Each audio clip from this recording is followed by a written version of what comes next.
This program is proudly brought to you by Gazelle International and Telecom PNG.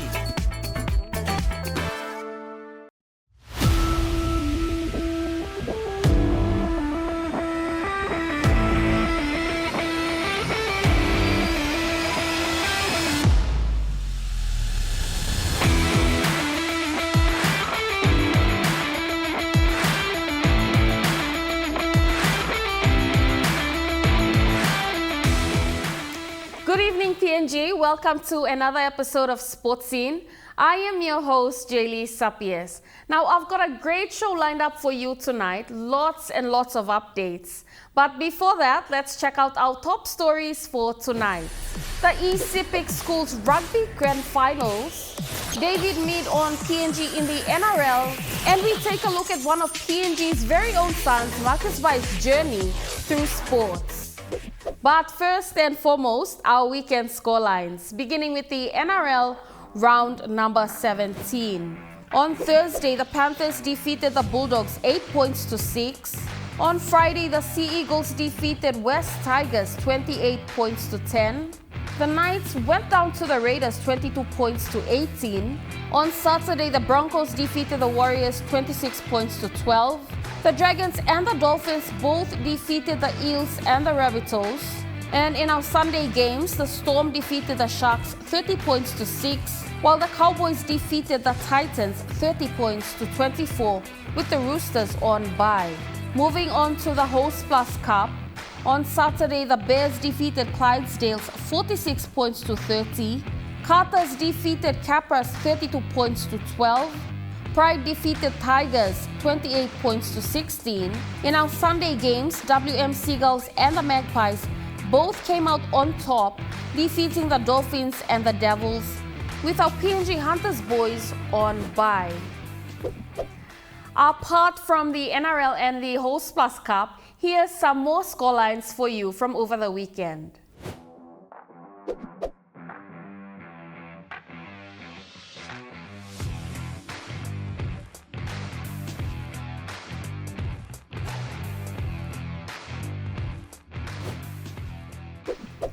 Right, moving on, it's time to check out some local updates now. What has happened in sports this past week? The SPPNG Hunters have appointed 2 new directors to its board. Joining the board are Mr. Warwick Vele, a distinguished leader in the superannuation, finance and ICT sectors, and Ms. Belinda Manning, a prominent figure in the areas of strategy and enterprise transformation, each bringing a wealth of experience and a passion for rugby league in PNG. Team PNG athletes and officials marched into the Palau National Stadium on Sunday evening for the opening ceremony of the Pacific Mini Games. 22 other countries and territories in the Pacific, including Australia and New Zealand, braved the weather to share the excitement of the Mini Games. Now, Team PNG goes into the Games as defending champions after topping the medal tally at the last edition of the Mini Games in Northern Marianas in 2022. Competition began on Monday, so you can check out our socials for your Pacific Mini Games updates. Now, moving on to darts. The Darts Federation is hosting the Champion of Champions competition at the Sports Inn this week. In the OFC Women's Nations Cup in Fiji, our PNG girls are set for their first match against Samoa tomorrow. Those are our local updates for this week. Right, it's time to go for our first break. Don't go anywhere. We have more for you after these short messages.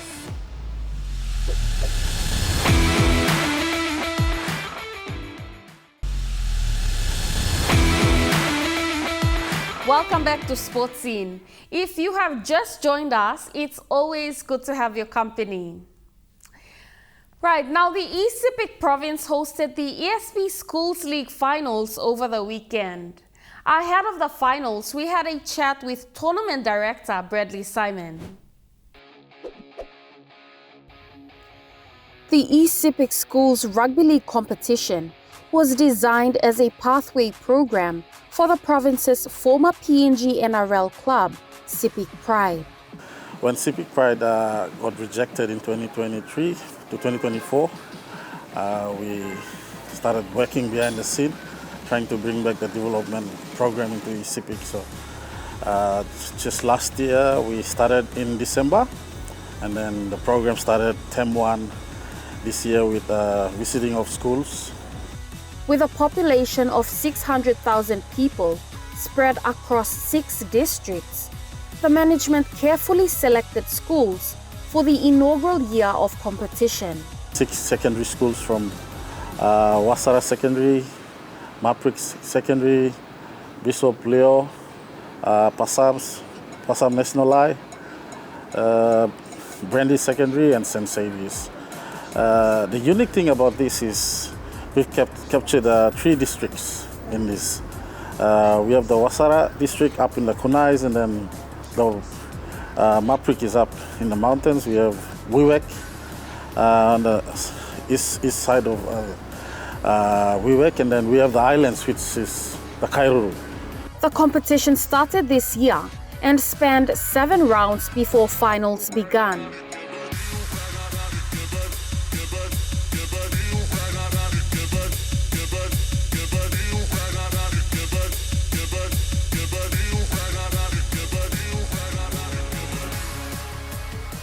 The Sepik Province is known for its passion for soccer, while certain schools are known to have behavioral problems.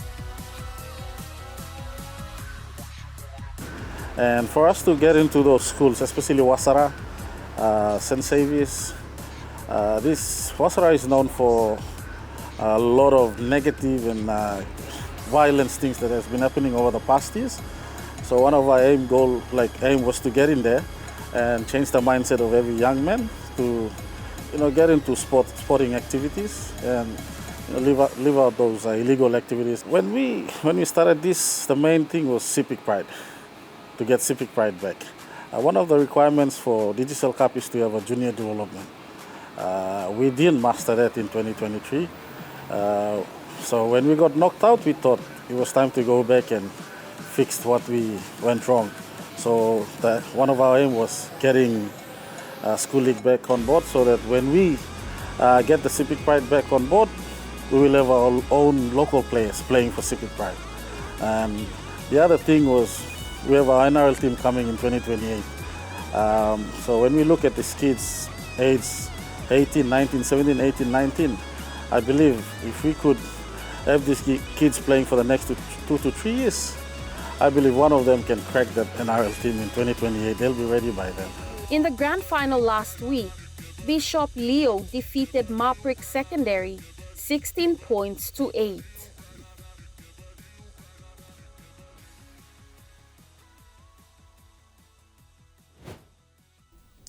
Now moving on, with PNG set for NRL come 2028, there are a lot of mixed feelings about this. Some agree and some don't. Well, we asked a few celebrated athletes about what they thought, and here's what David Mead had to say. I guess time will tell whether we're ready for it. Sometimes I think, if you want to try something, jump in and test yourself. And I think this is going to be one of those instances where we are going to be forced to implement pathways programs, junior programs, so that our kids are ready when they get to 18, 19, 20 for those tough pre-seasons. And I think we saw a glimpse of that last year with the junior Kumals tying with the junior Kangaroos. All those junior Kangaroos players, they've got an NRL systems that they're coming through. So they've got all the training in the world that they've in Australia. They've got all the nutritional advice, the sleep, the hydration. They've got all that help already. Our boys have only got it for 1 or 2 years with the help of the NRL bid. So I know Joey Grimer's done a really good job in the pathway system. He's going to have more assistance from NRL in those areas. So the potential for us as a nation to develop talent and to we don't want to export talent, but I have no doubt that other NRL teams are going to be poaching talent from here to keep them over there. So I think that's going to be a challenge for us as well, but it's also a very exciting challenge because it gives young Papua New Guineans hope and a dream to aspire to. Right, break time. When we return, we speak to a very special athlete. He has contributed a lot to sports over the years, and after the break, you will hear his story. Stay with us.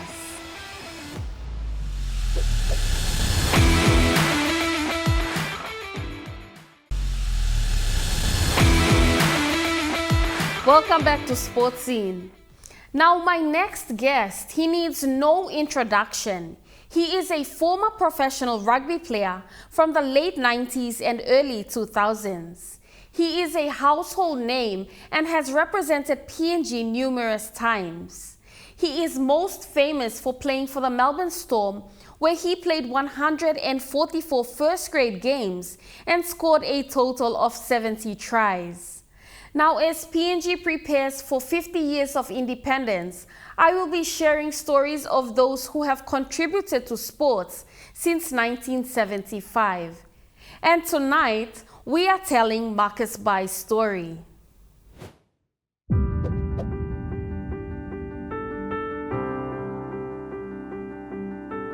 Hands it back to Bai. He gets away from Nickel. And Marcus Bai into a bit of space. Fullback to beat. Scott Hill on the inside. Bai comes to the fullback. Back inside to Hill. And Hill has got a double. Marcus Bai. Bai! Only got the fullback to beat. The crowd goes wild. He's got a good smell about it this game. A beautiful pass. Ross for Bai. Bai's across. Bai's over. Left and Martin. Get on Marcus Bai. Right, Marcus, thank you so much for your time. Please tell me about your early days, your upbringing, family, and where you're from. Thank you for inviting me. I was born in Ulamona. It's a Catholic mission orientated, and mom and dad, or dad works for the Catholic missionaries all his life, and cook for them and clean their houses, the German Catholic mission. And 10 of us were born there. I'm the last in the family. We have a sister and 4 boys, and then a sister, and then the last 4 of us. Brought up in a good family, in a village, less than 2,000 people during that time, 70s. Dad very passionate and churchgoer. We all brought up, and you're born on a Wednesday, you get baptized on a Saturday or before Sunday, and that's how it was, and brought up in a religious way, as we all do, and in different denominations. And went to Ulamana Primary School in 1980 and finished in 85, and then 86 to 89 went to Biala High School, the government school.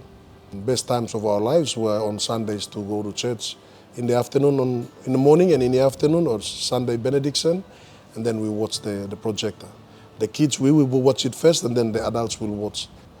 So good upbringing, and the success now that we are today talking about it is through my mom and dad. Right, now, you mentioned that you grew up in obviously a very Christian household. How did you actually get involved in rugby? Well, obviously during the time, primary school and high school, when introduced Rugby League wasn't there. Until I finished as an 18-year-old, finishing grade 10, 89, and then seeing my brothers, 2 of my brothers, and the cousins and the relatives in the village, boys coming to Biala from Ulamona. They driving in a big 10-ton truck or 3.5 Isuzu or Mazda truck to come in and play on a Sunday and then go back. Sort of interest me, and as I said, 1990 I played under 19s, and 91, 92, 93 the competition didn't get off, and then 94 they started the competition again. That some of us were more mature then, played reserve grade and A grade, and then one of the guys from Post Korea wrote a local rugby league news. My brother and his wife saw, my brother Stanis and Wally, they saw my name there. And I said, hey, come up here for 2 weeks. 2 weeks trials, and 2 weeks went to a month, and then said, oh, you stay for another month. And then another month, next minute I know it's October. I was, I think, around March. So I came into Mosby, and at the back of the the telecom, your telecom office here is where our first training ground, where the old Coney Tigers. Now it's all changed now after 27, 20, 28, 29 years. Obviously been selected for the Vipers the following year. So that kept me staying here again for 1995 season with the Vipers. Right now, obviously, one of your biggest highlights would have been your first Rugby World Cup. Can you tell me a little bit about that experience? I was on the reserve, I think number 16 against Tonga, and then number 16 against New Zealand. We had a 2 test.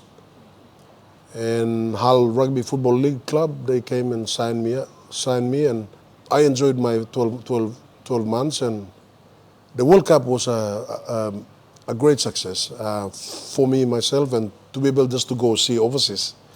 That was the main, of course, to wear the Kumul jersey. It meant a lot to our country, and to be able to represent Papua New Guinea as a 22-year-old during the time was something that I look back at it, but never ever forgotten that I was one of the lucky ones. And thanks to the selectors, and during the time to have the faith in us to be selectors to represent our country. So. Right now, obviously, you won the Dally M Winger of the Year in that first year. And then the following year, you win the Premiership. How special was that for you? Very special. I thought about making it to first grade. I didn't, and a dream of said, oh, it would be nice to watching Brisbane Broncos won it that year. We all, ex-rugby or rugby league players, you want to win the big flag. That is what we all train hard for 3 months. November, December, January, and February. It's a brutal training, and your dream is to win that, to be able to walk up and have that medal or have the ring, and to lift the NRL trophy. It was a highlight for me, and it never grows old. It's always there. Every time the grand final comes around, that feeling of that week is, you get that feeling every time. It doesn't matter 10, 20 years down the track, you still get that feeling of your preparation, and you think about your family back here, that you were there in the bush, you were there in the coastline somewhere, and then next minute you are representing your country, and you got, during the time was 4 million people that over my shoulders said, I gotta do it for them. I gotta do it for our country and my family. And now, obviously, you mentioned you're very proud to represent your country. You went on to represent PNG in the 2000 World Cup as well. Can you tell me a bit about your rep duties and how special it was for you? They're always special. In every year, you see different Kumuls comes in, and most will be inexperienced, but I'd say they're special. But to be able to get Adrian Lamb and David Wesley played for Canberra, and Bruce Mamundo played for Canberra as well, and later on with the Roosters and the Cowboys. But go back to 1995 World Cup, those are the guys who really motivate us and telling us that how we play in the World Cup, you can do that in ARL. ARL during the time, he said, if we can do it, you guys can do it. And it was a dream for us, Stanley, myself, and Lucas Solbat, and all these guys. We wanted to make it. Listening to them as their experience and playing in overseas was a dream that we only see them on TV. You represent your country in the highest level. You know that everybody is watching. Who has been your biggest inspiration? My family. Obviously my brothers, from Stanis and his wife and his family, all the way down to my brothers and also my family in the village, very supportive. I know I go back to the village at the end of every year, and the talk is all about rugby league, and they want to listen to what I say or the stories from November, December, all the way up to the finals, and then you get a criticism from the family, or you didn't do this right, and they're the biggest supporter that makes me. They're into me many times. This run here, you're running too soft, all these things. Only other people will tell you that you're better.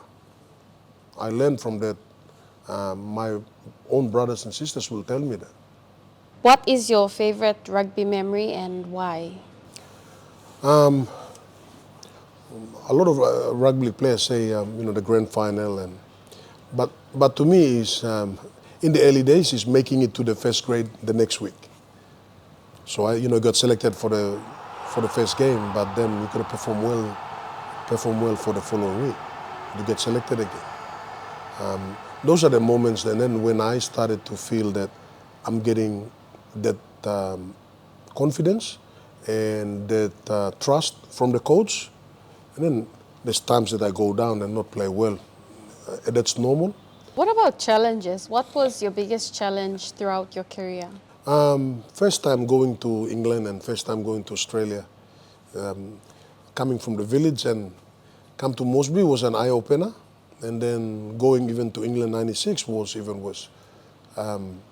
First time to see the snow in Hull in England. So those are the challenges that, and the cold.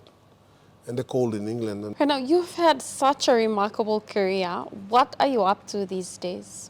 I'm working for K92 Mining up in on the border of Moorabbin and Eastern Highlands. I work up from the township, and it gave me an opportunity to go and talk to the youths. Our former GM that has now finished, Peter Duplessis, brought me in. He's one of the GMs that brought me into Simberry Gold Mine, but brought me in to come in and they saw Kainantu town is a sporting district, and the game was there, but they brought me in to say, you go in and then we'll give you a budget to go and help out. And as soon as I arrived in 2022, I was down in Kumian, the mine site, in 2021 with the COVID, and we couldn't get out. So 22, I went up to Kainantu. It was special because now I can relate to what I've done as my experience to the boys and girls with Kainantu Rugby League, Kainantu Touch Footy, Kainantu or Ayura Basketball, and other sports in there that we fund and help sponsor them so that they can get off and get the youths coming out and start playing all those sports every weekend, which we started in 2022 until today. Do you have any acknowledgements? I think the biggest one is this whole country.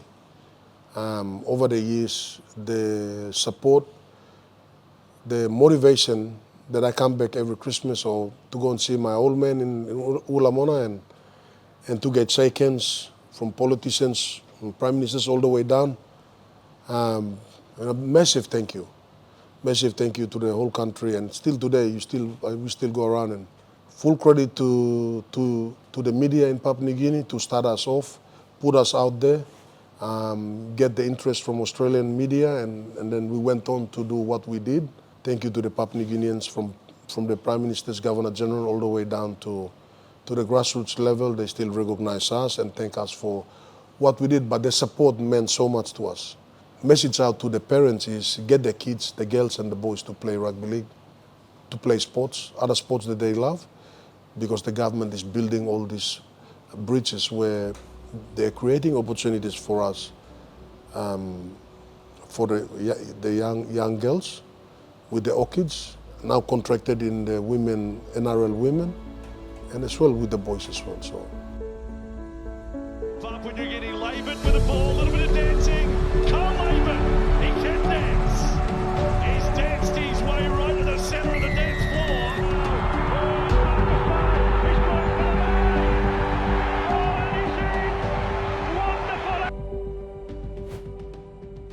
Right, I hope you enjoyed that because I did. Now, even after all that, Marcus remains humble and continues to give back to PNG Sports today. Now, for the full interview, please check out our Facebook page. Right, it's break time. After the break, we find out what's trending in sports internationally.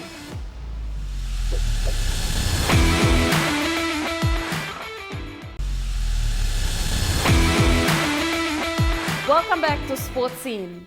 It's time to find out what's trending in the international sporting scene.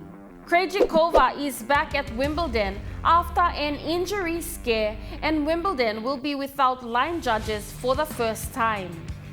US women's national team defeats Ireland 4-0 to reach 600 wins in 40th year of the USWNT program.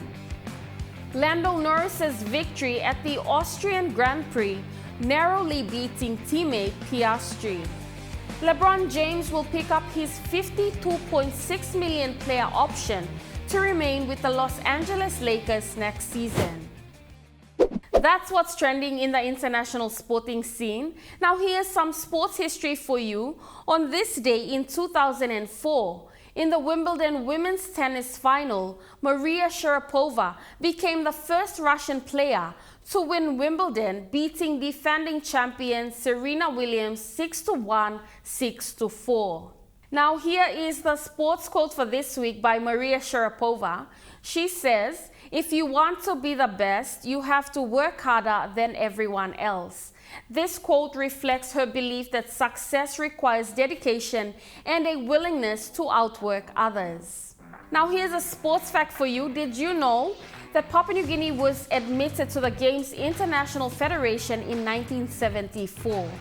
On the 6th of July 1975, at the Lloyd Robson Oval in Port Moresby, the Kumuls played their first ever international match. They were beaten 40-12 by England. But that is it for our sports facts and history. The weekend's coming up. Let's find out what games are on this weekend. In the NRL round number 18 on Friday, the Bulldogs go up against the Broncos. On Saturday, we see the Raiders go up against Dragons, Cowboys versus Storm. On Sunday, the Roosters go up against West Tigers, Sea Eagles versus Rabbitohs. And on bye this weekend are the Dolphins, Eels, Knights, Panthers, Sharks, Titans, and the Warriors. In the Host Plus Cup round number 16 on Saturday, the Bears go up against the Devils, Cutters versus Falcons. On Sunday, we see the Magpies go up against Tigers, Jets versus Capras. Here at the NFS, our PNG Hunters go up against Blackhawks, Clydesdales versus Seagulls. And on bye this week are the Dolphins, Pride, and WM Seagulls. Now, apart from the NRL and QRL, we have State of Origin Game 3 next week, and here are the team lists.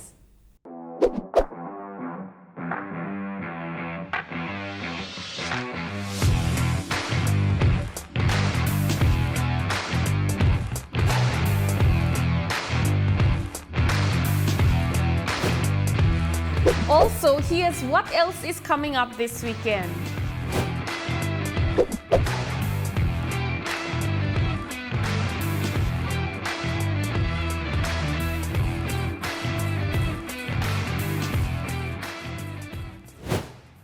Now, if you are going to be out, please hydrate and do take extra care.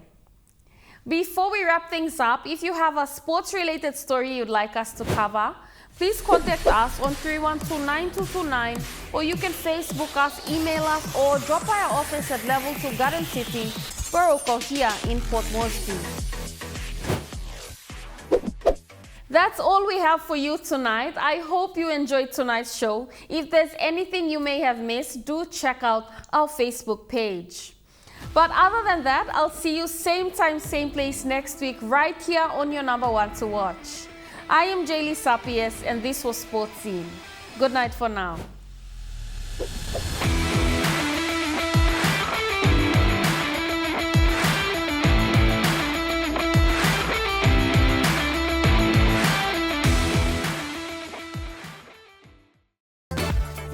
This program was proudly brought to you by Gazelle International and Telecom PNG.